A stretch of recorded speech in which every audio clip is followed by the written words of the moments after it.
उनको भी पता है कि जिग जिनीगढ़ चिकड़ी चिकड़ी जिग वही चाकरी में चलना है। उस दिन एक गाना मुझे एक जमाने में लोग मेरा नाम नहीं जानते थे। लोग बोलते थे वो लड़का जो है तड़प तड़प के गाता है, उसको बुला लो, उसको बुक करो। और मुंबई ऊपर से डांस बार, तो सारे दिल जले एक ही जगह मिलने हैं। वो गाना था तड़प तड़प के। तो जब मैंने गाना शुरू किया तो हम लोग छत्तीसगढ़िया जो लोग हैं, मतलब जो नॉर्मली हम गाते बजाते हैं, तो कैसे कि दो अंतरा हुआ उखड़ा हुआ हम गाना खत्म कर देते हैं। अब मैं गा रहा हूँ, फुल मेरे ऊपर पैसे उड़ रहे हैं लोग, और अपन बामन आदमी नीचे पैर पे पैसे आ रहे, तो इधर हट रहा हूँ इधर हट रहा हूँ इधर हट रहा हूँ। थोड़ी देर बाद पूरे फ्लोर में पैसा पैसा और पैसा उड़ रहा है। अब मैं दो अंतरे के बाद गाना खत्म करने वाला, तो पीछे एक मैंने अब मेरे को समझ नहीं आ रही क्या बोल रहा हूँ, गाना तो खत्म होला। अब पीछे से की अब ये गाना पैसे आ रहे दिख नहीं रहेगा तेरे को ऐसा। तो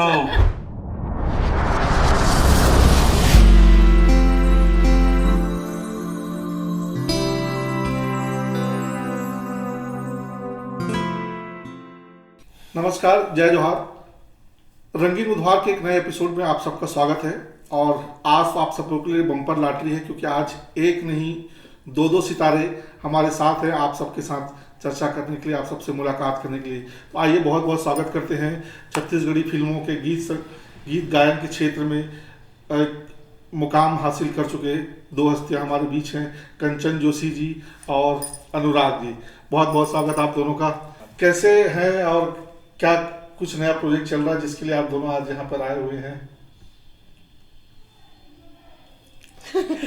अब मैं दादा के म्यूजिक डायरेक्शन में एक दो डुएट्स हैं, तो मैंने रिकॉर्ड कर लिया। अभी कंचन जी गाएंगी वो, तो एक एल्बम के लिए है, वो छत्तीसगढ़ी एल्बम के लिए। अच्छा, तो दोनों भी एक ही गाने पे मतलब डुएट सॉन्ग है इसलिए? हाँ, दो गाने भी मैंने गाए हैं। एक तो निश्चित तौर पे कंचन जी गाएंगी, दूसरा कौन गा रहा है मुझे नहीं पता, शायद वो ही गाए। नहीं, दोनों डुएट्स आपके साथ है। अच्छा, वो दोनों आपके साथ, चलिए अच्छी बात है। चलिए थोड़ी सी चर्चा अपन लीग सामान्य चर्चा से आगे बढ़ते हैं कि बहुत सालों से आप कंचन जी तो खैर आपके बहुत बाद में या बहुत पहले से काम कर रहे हैं इंडस्ट्री में। अभी पिछले 15-20 सालों में छत्तीसगढ़ी का जो गीत संगीत है, खासकर फिल्मों का या एल्बम का अपन बात करते हैं, उसमें किस तरह का बदलाव आप देख रहे हैं? बहुत ज़्यादा बदलाव तो नहीं हुआ है जहाँ तक मैं समझता हूँ। ऐसा नहीं कि बदलाव हुआ नहीं है, टेक्निकली हम स्ट्रांग हुए हैं ऑडियो के क्षेत्र में भी, वीडियो के क्षेत्र में भी, लेकिन लिसनर्स हमारे जो हैं, मुझे नहीं लगता कि अभी भी बहुत ज़्यादा कुछ बदलाव उनकी चॉइस में आया है। घूम फिर के जो चीज़ें आज से 10 साल पहले सुनी जाती थी, अभी वही सुनी जाती है। कुछ एक दो एक्सेप्शनल केस होते हैं, जैसे जी में कुछ गाने आए, मोहनी आया, उसके पहले एक कौन सा ऋषिराज वाला गाना था, मोर संसार माँ, तो वो उस तरीके गाने, कुछ गानों को लोगों ने बीच बीच में पसंद किया डेफिनेटली। लेकिन मैं जहाँ तक देख रहा हूँ, हमारे यहाँ लिसनर्स जो, हम तो लगातार, क्योंकि हम आर्टिस्ट हैं, हम डेली कितना वही गाएंगे, तो हम लोग ये प्रयास में रहते हैं कि कुछ नया करे, बनाए। लेकिन जहाँ तक मैं समझता हूँ कि सेम पैटर्न के गाने, सेम, और जो समझदार कहना चाहिए प्रोड्यूसर हैं, जो फिल्म डायरेक्टर हैं, वो लोग भी इस बात को जानते हैं, तो अपनी फिल्म में 2-3 गाने वो वैसा रखते ही हैं कि उनको भी पता है कि जिग जिनीगढ़ चिकड़ी चिकड़ी जिग वही चाकरी में चलना है। जो पब्लिक की डिमांड वही करना ही पड़ेगा, आप कैसे करोगे? अब हम लोग सिंगर हैं, तो जब हम लोग स्पेशली मैं जब प्रोड्यूस करता हूँ, तो मैं चूंकि जो मार्केट में चीज़ें चल रही हैं वो भगवान की दया से मैं दूसरों के लिए गाता हूँ, तो खुद जब बनाता हूँ तो कोशिश करता हूँ ऐसे गाने बनाऊँ जो मुझे पसंद आते हैं। उसमें मैं रिस्क ले लेता हूँ, चले नहीं चले, भाई पैसा लगा था, मेहनत करा था, तो 100% दिल से तो चाहता हूँ कि चले, लोग सुने। बट नहीं भी चला तो भी मैं कोशिश, जब मैं रिस्क लेता हूँ तो मैं वैसे ही गाने बनाता हूँ। आपकी बात पे आगे बढ़ता हूँ कि पहले आप बहुत समय से मतलब स्टेज से, फिर एल्बम में, फिर फिल्मों में पार्ट करते रहे। उसके बाद अचानक से आपको कैसे ध्यान आया कि आप खुद का अपना एक यूट्यूब पे आए, चैनल पे आए, खुद प्रोडक्शन करें? ऐसा कहाँ से आई प्रेरणा आपको? वही जो अभी मैंने बताया ना आपको कि बहुत सारे गाने, देखिए जो कंपनीज हैं, जो प्रोड्यूसर हैं, वो अपनी जगह बिल्कुल सही है कि भाई वो तो बिजनेस कर रहे हैं ना, उनको वो कंटेंट चाहिए जो चले। अब उसको एक्स सिंगर गाए, वाई सिंगर गाए, अच्छा गाए, बुरा गाए, सुर में गाए, ताल में गाए, कोई मतलब नहीं, उनको भैया व्यूज आए, है ना। लेकिन अब हम लोग आर्टिस्ट हैं, हम सिंगर हैं, तो हमको मन होता है कि भाई एक आज मैंने अगर कर्मा गाया है तो कल कोई दूसरा पैटर्न का कुछ गाऊं, ये सारी चीज़ें होती है। और वो हर चीज़ को कोई दूसरा प्रोड्यूसर मिले उसके लिए संभव नहीं है। लेकिन और मैं शुरू से थोड़ा जिद्दी टाइप का आदमी हूँ कि नहीं ये गाना अच्छा लग रहा है, इसको मेरे को बनाना है। तो फिर मैंने गाने ऐसे बनाए। तब भी मेरे को ऐसा कुछ नहीं था कि मैं यूट्यूब चैनल अपना डालूं। प्रयास अभी भी जब मैं गाना बनाता हूँ आज भी, तो प्रयास यही होता है कि गाना बनाने के बाद मैं 2-4 लोगों को सुना दूं, अगर उनको पसंद आता है, उनको लगता है कि वो उसको एटलीस्ट जो मेरा एक पारिश्रमिक है उसके साथ अगर वो खरीदते हैं तो मैं दे देता हूँ। लेकिन अगर मेरे को गाना बनाने में 10 रुपए लगे और कोई मेरे को बोलेगा कि इसको यार 5 रुपए ज्यादा हम नहीं दे पाएंगे, या कोई बोलेगा यार ये गाना तो ऐसा चलता नहीं है तो इसको तू फ्री में दे दे, तो आप कब तक वो करोगे? तो फिर मजबूरी वश मैंने अपना एक चैनल खोला कि भाई चलो ठीक है, गाने मैं बनाऊंगा तो अपने मन के, लेकिन मैं या तो मतलब रेट कम करके या फ्री में मैं कब तक लोगों को दूंगा? तो जब मेरे को कटना ही है तो फिर अच्छे से कटो। तो अपने मन की करने के लिए बोले के लिए मैंने अपने मन की अपनी दुकान खोल लेता हूँ, दुकान खोल लेता हूँ। व्यू से आगे बढ़ते हैं। हमने कहा व्यू चाहिए कैसा भी हो यूट्यूब में आजकल चाहिए, तो व्यू से मुझे याद आया कि कंचन जी का जो अभी आजकल आइकॉन है सोन के नतनी है ना, मोस्ट व्यूअर्स अभी उसी के हैं। कैसे मिला वो गाना आपको और कैसा अनुभव रहा उसके लिए? ऐसा कुछ अलग सा अनुभव नहीं था। जैसे जैसे मतलब कोई फ़ोन करते हैं, बोलते हैं गाना रिकॉर्ड करना है, तो वैसे ही उस गाने के लिए भी था कि दिग्विजय भैया फ़ोन किए, कंचन एक गाना गाना है। तो मैं पहुंच गई और वो गाना आधे घंटे में रिकॉर्ड हो गया था। अच्छा। उम्मीद नहीं थी उससे कि वो ऐसा चलेगा। आधे घंटे में रिकॉर्ड हो गया था। वो उम्मीद नहीं थी नहीं थी गाने का। ठीक है, अब आप जब इंडस्ट्री में आप पूरी तरह से आ चुकी हैं, चल रही हैं, तो अभी आपको कैसा यहाँ आगे आपको लग रहा है कि आपकी इनमें फ्यूचर है सिंगिंग में आपका, या दूसरे जो नए बच्चे जो आना चाह रहे हैं सिंगिंग के क्षेत्र में, खासकर लड़कियां, तो उनके लिए क्या है, आपके क्या दिखती है उनके लिए, क्या है लाइफ, क्या उज्जवल भविष्य है यहाँ पे? मुझे ऐसा लगता है कि आप किसी भी क्षेत्र में जाते हैं, उस पर बने रहते हैं, उस पर मेहनत करते हैं, तो कोई भी क्षेत्र हो वहाँ पे कैरियर होता है, बशर्ते वहाँ पे मेहनत हो। नहीं, मेहनत के साथ कई बार कहता हूँ कि मार्केट मेरे कहने का मतलब हुआ है उस तरह से डेवलप आज की नहीं हुआ है, क्योंकि एक समय तो शुरुआती दिनों जब एल्बम करते तो कैसे काम करते हैं अनुराग जी को मालूम हुआ, कैमरा में लोगों की भी समय ज़्यादा नहीं हुआ करती थी, और उसी तरह सिंगर लोगों का भी वही हाल था, जो आज तो काफ़ी अच्छी स्थिति में है। उसी दृष्टि से बोलूँ क्योंकि आज के बच्चे सेटिस्फाई हैं इस प्रोफेशन से।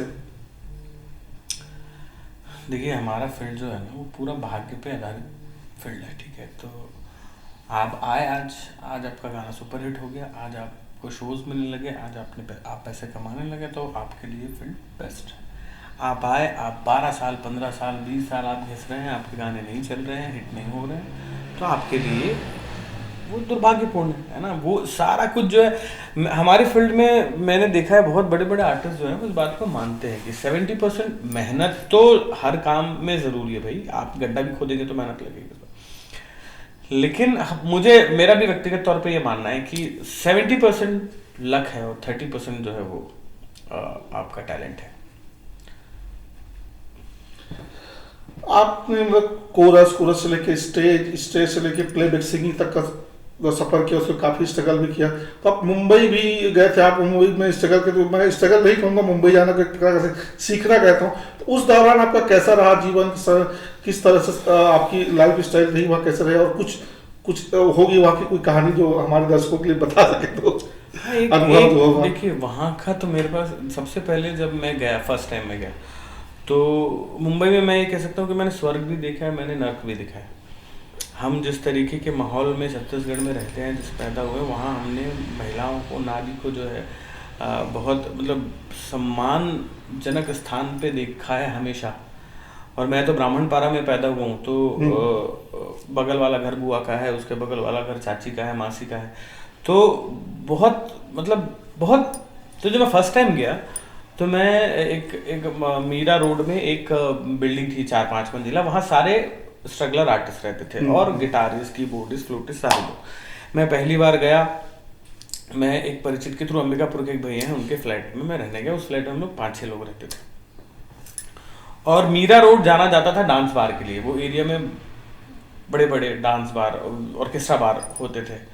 तो जब मैं गया फर्स्ट डे, तो सेकंड डे ही मतलब वो ऐसा था कि उस एरिया में अगर किसी ऑर्केस्ट्रा बार में कोई आर्टिस्ट नहीं आया है तो वो लोग सीधा उस बिल्डिंग में आते थे कि यहाँ तो सारे स्ट्रगलर है, कोई ना कोई मिल अच्छा, जाए। मतलब वो जैसे अपने यहाँ वो कोतवाली के पास रहता है कि जहाँ चावड़ी यहाँ मजदूर वही जाना है। वैसे। तो मैं गया और मुझे गए सिर्फ एक दिन हुआ था, और उस एरिया के सबसे बड़े कहना चाहिए जो ऑर्केस्ट्रा बार था, वहाँ से कुछ लोग आए, बोले यार हमारे यहाँ एक सिंगर नहीं आ रहा, एक सिंगर चाहिए। तो मैं बस गए, एक ही दिन पहले गया था, तो सारे लोग मेरे पास आ गए, बोले जाना है। तो मैं भड़क गया, मैं पागल है, उतने दूर से यहाँ मैं बार में गाने आया। तो सब ने घेर लिया, बोले तुम पागल हो, बम्बई स्ट्रगल करने आए, यही तो स्ट्रगल है। बोले जहाँ तुम गाते हो वहाँ फलाना बहुत बड़े सिंगर का नाम लिया उन्होंने, मैं नाम नहीं लूंगा, बहुत बड़े गिटारिस्ट का नाम लिया उन्होंने कि बोले वो गाते बजाते थे वहाँ, तुम उनसे बड़े हो। तो अब अपन गढ़िया आदमी, अपन ऐसे ही डर गए थोड़ा सा, यार फलाना गाया तो मेरे तो क्या है, चल भाई मैं भी गाता हूँ।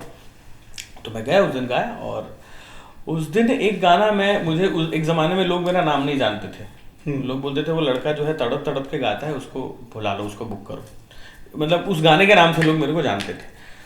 और मुंबई ऊपर से डांस बार, तो सारे दिल जले एक ही जगह मिल रहे हैं, वो गाना था तड़प तड़प के। तो जब मैंने गाना शुरू किया तो हम लोग छत्तीसगढ़िया जो लोग हैं, मतलब जो नॉर्मली हम गाते बजाते हैं, तो कैसे कि दो अंतरा हुआ, उखड़ा हुआ, हम गाना खत्म कर देते हैं। अब मैं गा रहा हूँ, फुल मेरे ऊपर पैसे उड़ रहे हैं लोग, और अपन बामन आदमी नीचे पैर पे पैसे आ रहे, तो इधर हट रहा हूँ, इधर हट रहा हूँ, इधर हट रहा हूँ, थोड़ी देर बाद पूरे फ्लोर में पैसा और पैसा उड़ रहा है। अब मैं दो अंतरे के बाद गाना खत्म करने वाला, तो पीछे एक मैंने अब मेरे को समझ नहीं आ रही क्या बोल रहा हूँ, गाना तो खत्म होला, अब पीछे से की, अब ये गाना पैसे आ रहे हैं, दिख नहीं रहेगा तेरे को ऐसा। तो मैंने 48 बार उसका अंतरा गाया, मतलब लगभग मुझे लगता है कि पौन घंटे या ऑलमोस्ट, हाँ पौन घंटे के आसपास मैं वही रिपीट गाते रहा, क्योंकि लोग सुन रहे थे और लोग बोले बंद करना ही नहीं, चलने तो डे 1। तो वो जो मैनेजर था बोले यार ये लड़का तो कमाल है, ये चाहिए परमानेंट। तो मैं वहाँ परमानेंट गाने लगा। जब मैं आया वापस तो मैं बड़ा दुखी एकदम कि यार ये तो परमानेंट आने बोल रहे हैं, तो सब लोग पागल है क्या बे, सब मेरे को गोविंदा का गाना याद दिला रहे थे, बम बम बम्बई जम गई हम वाला गाना था ना स्वर में। अब मैं इधर दुखी हूँ कि साल में आया हूँ बम्बई गाना गाने, ये लोग मेरे को बाहर में गाना है और ये लोग बड़ा खुश हो रहे हैं। फिर मैं गया वहाँ, 8-10 दिन गया, मैंने बहुत नेगेटिविटी देखी, नेगेटिविटी नहीं, देखो अब आज की डेट में उम्र हो गई है ना, तो मुझे लगता है कि हर आदमी का सच अलग है, हर आदमी की ज़रूरतें अलग है। जो चीज़ मेरे लिए जो मुझे सही नहीं लगती है, ज़रूरी नहीं कि आपको भी ना लगे, तो सबका अपना अपना तरीका है। मैं उस काम को भी गलत नहीं मानता लेकिन मेरा वो उद्देश्य नहीं था जाने का। तो मैं 8-10 दिन गया, फिर भाग गया मैं वहाँ से, मैं बोला नहीं हो पाएगा, मैं पागल हो जाऊँगा यहाँ पे। तो वहाँ पे वो जो बिल्डिंग थी ना, वहाँ घर के बाहर स्पेस नहीं है, कपड़े सुखाने के लिए लोग क्या करते हैं, लोहे का ऐसा ग्रिल बना देते हैं खिड़की के बाहर, काफ़ी मजबूत होता है वो, मतलब बिल्डिंग सही के साथ। तो मैं रोज़ 3-4 बजे सुबह जब वहाँ जाके बैठता था और वो खिड़की को पकड़ के सड़क की तरफ देखते हुए रोते बैठे रहता था कि भगवान कहाँ आ गया हूँ, क्या करना है वहाँ। डेफिनेटली अब डांस बार था तो शब्दशः मैं नहीं बोल सकता चीज़ों को, लेकिन अलग ही माहौल होता था। तो मेरे को बड़ी पीड़ा होती थी, बोले कहाँ नरक में फंस गए यार, हर कोई पी रहा है, कोई सिगरेट पी रहा है और डांसर। तो एक वो मेरा पहला एक्सपीरियंस था। दूसरी बार जब मैं गया तो फिर मैंने स्वर्ग देखा, एक गाने की रिकॉर्डिंग के लिए श्याम सारथी जी के साथ मैं गया, और उस दिन मैं यशराज के स्टूडियो के लेवल के बड़े स्टूडियोज में वहाँ हमारा गाना रिकॉर्ड हो रहा था, और मेरी आँख आंसू बह रहा था। सुरेश लालवानी जी उस गाने में वायलिन बजा रहे थे। सुरेश लालवानी जी मतलब इंडस्ट्री के बहुत बड़े वायलिनिस्ट हैं, हम दिल ले चुके सनम का मेरे ख्याल से बहुत सारा पार्ट उन्होंने बजाया। तो मैं बस रो रहा हूँ टप कि मेरी वॉइस चल रही है मुंबई में और बज रहा है। और नई शादी हुई थी उस समय, मेरी 1.5 साल कुछ मेरी शादी को हुआ था, तो मेरे को वापस आना पड़ गया। अच्छा। फिर जो मैं 3rd टाइम गया वो बड़ा अद्भुत संयोग था। वो ऐसा था, दिवाली के दिन, लक्ष्मी पूजा के दिन, मेरी एक वहाँ पे म्यूजिक डायरेक्टर प्रीतम जो है, उनके एक अरेंजर हैं ज्योति फुकुंद्रू, मैं उनसे मिला करता था स्ट्रगल के टाइम पे भी, मैं उनसे उन्हीं के पास जाता था। मेरी एक बहुत बुरी आदत है, मैं जिनको नहीं जानता, एक स्ट्रगल जो होता है जो करना चाहिए, मैं जिसको गलत नहीं बोलता हूँ, करना चाहिए, मैं नहीं कर पाया या मेरे से नहीं हो पाया, तो मैं उनके पास जाया करता था हमेशा। तो उस समय उन्होंने मेरे को बोला था कि बेटा तू 1 साल यहाँ रह जा। उनका एक असिस्टेंट था, वो बहुत ज़्यादा मेरे को कुछ भाव देते नहीं थे उनके असिस्टेंट जो। जब उनको पता चला एक पर्टिकुलर गाना था वो मैंने गाया, उस दिन से उनका थोड़ा व्यवहार बदला। बोले यार ये लड़का तो कमाल है। तो उन्होंने मेरे को बोला बेटा 1 साल मुंबई में रह जा, तू 1 साल मेहनत कर, अगर तेरा गाना फिल्म में नहीं आया तो मैं छोड़ दूंगा म्यूजिक इंडस्ट्री। लेकिन अब नई शादी हुई थी और मुझे व्यक्तिगत तौर पे लगता है कि हम छत्तीसगढ़ी लोगों में होम सिकनेस थोड़ा ज़्यादा रहता है, तो आ गया वापस। हाँ, वो तो रहते ही। और 10 साल तक मैंने उनको सिर्फ दिवाली और न्यू ईयर विश किया है। मेरी कभी आदत नहीं कि किसी का नंबर है फ़ोन में तो मैं उनको बार बार फ़ोन करूँ, टॉर्चर करूँ। मैंने उनको दिवाली के दिन मैसेज किया, लक्ष्मी पूजा के दिन, और उनका रिवर्ट आया, happy Diwali, are you coming to Mumbai. उस एक लाइन ने फिर से मेरा दिमाग खराब कर दिया। मेरे बेटे बड़े बड़े हो गए, मैं बोला यार ये आदमी 10 साल पहले से मिला है और आज भी इसको उम्मीद है कि मैं मुंबई आकर स्ट्रगल करूंगा, मतलब इसको मेरे टैलेंट पे इतना भरोसा है, और एक मैं हूँ तो भरोसा ही नहीं कर रहा हूँ। फिर मैं उठा के चले गया। मैं वहाँ रहा करीब 4-6 महीने रहा, लेकिन वाला स्ट्रगल मैंने नहीं किया कभी कि प्रोडक्शन हाउस जा जाके भैया काम दो मैं गया। तो मैं जिनको जानता था उनके पास जाता था। अभी भी जब मैं गया वो 4 महीना मैं टोटल वेस्ट, मैं उनसे मिलने गया था, उनसे मुलाकात नहीं हो पाई, उनका कुछ इधर उधर चल रहा था, बीच बीच में उनको लगाता था, और 2-4 और परिचित लोग थे उनसे मैं मिला जाके, मैंने कोशिश की कि कुछ हो जाए। लेकिन हाँ, एक जो door to door production house to production house वाला स्ट्रगल होता है वो मैंने नहीं किया। और कोइंसिडेंस ये था कि मैं मुंबई पहुंचा था और यहाँ मेरा छम छम बोले आई लव यू का सुपर हिट हो गया था। तो जब तक मैं यहाँ था तब तक कोई गाना हिट नहीं था, जैसे ही वहाँ गया तो गाना सुपर हिट हो गया। तो यहाँ सब फोन आने लगे भगा भक्की, बोले तो गाना। मुंबई वेट कर रहा था आपका इधर, क्या बोलोगे, कंफ्यूजन ही था ना ये तो। जब आप कुछ नहीं है यहाँ बोल के वहां गया तो फिर यहाँ सुपर हिट हो गया गाना। आज भी मेरे ख्याल से फिल्मों का सबसे ज्यादा व्यूड सॉन्ग है वो, 90 मिलियन के आसपास है, उसके 2-3 वीडियो में लाके मेरे ख्याल से 100 भी हो गया होगा। फिर यहाँ से फोन आने लगा तो मैं वापस आ गया। फिर ये है मुंबई का, यही है मेरे लिए। कंचन जी आपका भी कोई स्टोरी है यहाँ तक, एक सामान्य लड़की से आज कंचन जोशी सिंगर बनने तक की? कोई ऐसा इंसिडेंट हुआ हो, कोई घटना जो याद हो इसमें भी? अगर ऐसी कोई घटना हुई भी होगी तो मुझे याद नहीं। अच्छा अच्छा ठीक है। ऐसा कोई गाना जो लगता हो कि आपको गाना चाहिए था जो आप नहीं गा पाई हो, किसी और के से डब हुआ हो अभी?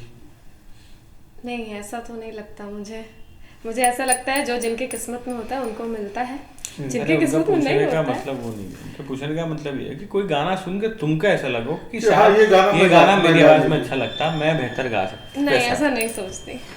हाँ, और बेहतर वाली बात भी नहीं है, शायद मुझे मिलता तो मैं भी न्याय कर पाती। हाँ, बस ये है, एक पुराना गाना है मैं हो गया दीवानी, वो मुझे ऐसा लगता है कि फिर से अगर उसको रिक्रिएट किया गया तो मुझे मिलना चाहिए, ऐसा लगता है। ऐसा अच्छा, अभी छत्तीसगढ़ में कौन सा ऐसे म्यूजिक डायरेक्टर है जिनके साथ काम करना आपको ज्यादा अच्छा लगता है? मुझे सारे लोगों के साथ काम करना पसंद है। सबकी एक अपनी अलग सोच होती है, तो मुझे सभी के सोच के साथ काम करना अच्छा। वैसे भी एक का नाम लेके धंधा थोड़ी बंद कर।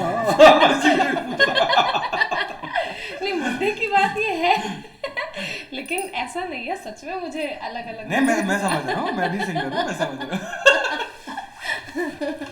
ठीक, तो यही सवाल आपसे भी किया जा सकता है वैसे। हाँ, मेरा भी जवाब वही होगा, क्योंकि दोनों चीजें उतनी ही सच हैं कि एक तो हर सिंगर, हर म्यूजिक डायरेक्टर का अपना रंग होता है और उसके साथ काम करने में मजा आता है, और जो मैंने बोला वो भी उतना ही सच है कि एक का नाम लेके फंसा नहीं है। दोनों सच है। ठीक है, चलिए आप आए हैं तो कुछ हम लोग को, कुछ दर्शकों को एक दो लाइन, आप दो सिंगर हमारे साथ बैठे हैं तो मैं सोन के नथनी गाऊंगा ऐसा। मैं गीत कोनो गाऊं? हाँ चलो फिर शुरू करो। अच्छा अनुराग, इससे पूछना, ये गीत की आपको प्रेरणा कहाँ से मिली है? आपका गीत कोनो गाऊं गोरी? हाँ, गीत कोनो गाऊं गोरी मैंने गाया था 17 साल पहले, जब मैं फर्स्ट टाइम मैं कटक गया था। तो शायद उसी के रिकॉर्डिंग क्लब में मेरे से भी कांटेक्ट किया था क्या शुरुआत में?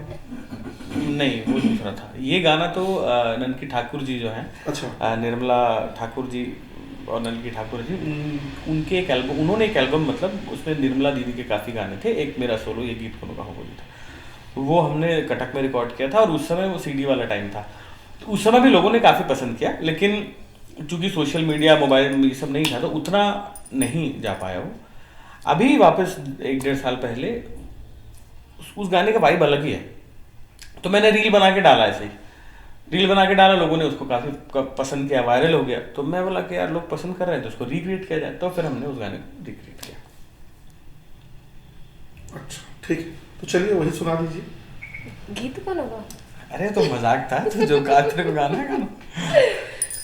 अभी तो वो सुना ना बढ़िया तरह, इतना अच्छा गाना है ऐसे भैया मैं आके मौसम। हाँ, मैं बताता हूँ। ब्रेक थोड़ी लेना है, पसीने आ गए। नहीं, चला लो 2 मिनट पंखा। नहीं नहीं चलेगा चलेगा। ठीक है, चलिए। लागे है 16 साल, जवानी है बेहाल, माया के मौसम है। लागे है 16 साल, जवानी है बेहाल, माया के मौसम है। आ जाना गोरी रे, लागे है 16 साल, माया के मौसम है। बाकी लिरिक्स मुझे याद नहीं होती है। ठीक है, चलिए अनुराग जी, आप अपना फेवरेट एक सॉन्ग कोई। तोर आँखें मरे दीवाने, मोर बरमया देखे हो, जब ले देखे हो तोला, जाने का होगे मुला, पगला दीवाना होगे हो, तोर सुरता माँ खोगे हो, हाय रे तोर सुरता माँ खोगे हो। ये गाना बहुत पसंद है मुझे। बहुत बढ़िया, बहुत सुंदर। ऐसे ही आप दोनों की मधुर आवाज हमको और हमारे सारे दर्शकों को हमेशा सुनने को मिलता रहे, इसी शुभकामनाओं के साथ बहुत बहुत धन्यवाद। तो ये थे आज हमारे बीच अनुराग जी और कंचन जी। इससे हमने बहुत सारी बातें की हैं, कुछ नई बातें भी हमको पता चली है। तो आगे उम्मीद करते हैं कि फिर कभी और मुलाकात होगी कुछ नई बातों के साथ, नई चर्चा के लिए। बहुत बहुत धन्यवाद। Thank you.